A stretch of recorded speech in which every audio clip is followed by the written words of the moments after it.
There's a chart I saw recently that I can't get out of my head. A Harvard business professor and economist asked more than 5,000 Americans how they thought wealth was distributed in the United States.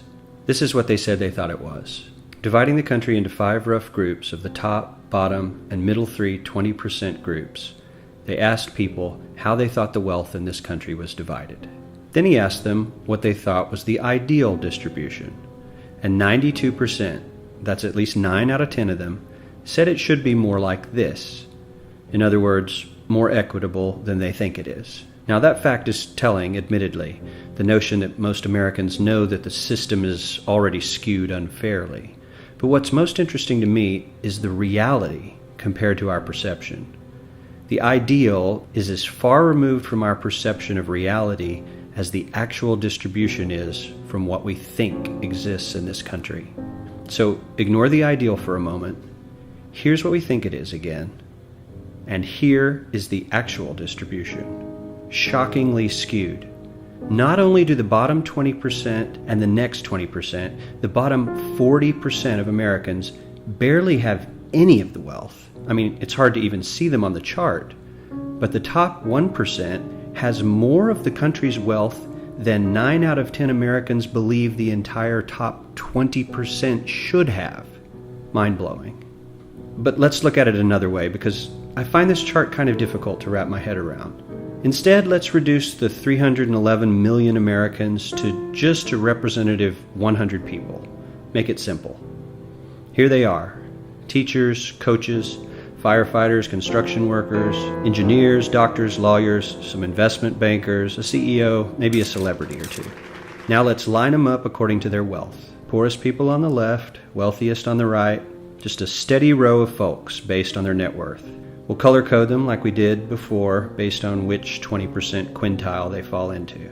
Now let's reduce the total wealth of the United States, which was roughly $54 trillion in 2009, to this symbolic pile of cash. And let's distribute it among our 100 Americans. Well, here's socialism, all the wealth of the country distributed equally. We all know that won't work. We need to encourage people to work and work hard to achieve that good old American dream and keep our country moving forward. So, here's that ideal we asked everyone about. Something like this curve. This isn't too bad. We've got some incentive, as the wealthiest folks are now about 10 to 20 times better off than the poorest Americans. But hey, even the poor folks aren't actually poor, since the poverty line has stayed almost entirely off the chart. We have a super healthy middle class with a smooth transition into wealth. And yes, Republicans and Democrats alike chose this curve. 9 out of 10 people, 92%, said this was a nice, ideal distribution of America's wealth. But let's move on.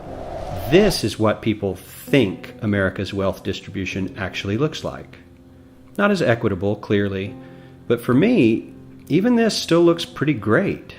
Yes, the poorest 20 to 30% are starting to suffer quite a lot compared to the ideal, and the middle class is certainly struggling more than they were, while the rich and wealthy are making roughly 100 times that of the poorest Americans, and about 10 times that of the still healthy middle class. Sadly, this isn't even close to the reality. Here is the actual distribution of wealth in America. The poorest Americans don't even register. They're down to pocket change, and the middle class is barely distinguishable from the poor. In fact, even the rich between the top 10 and 20 percentile are worse off. Only the top 10% are better off. And how much better off? So much better off that the top 2 to 5% are actually off the chart at this scale. And the top 1%, this guy, well, his stack of money stretches 10 times higher than we can show. Here's his stack of cash, restacked, all by itself. This is the top 1% we've been hearing so much about. So much green in his pockets that I have to give him a whole new column of his own, because he won't fit on my chart. 1% of America has 40% of all the nation's wealth. The bottom 80%, 8 out of every 10 people, or 80 out of these 100, only has 7% between them. And this has only gotten worse in the last 20 to 30 years.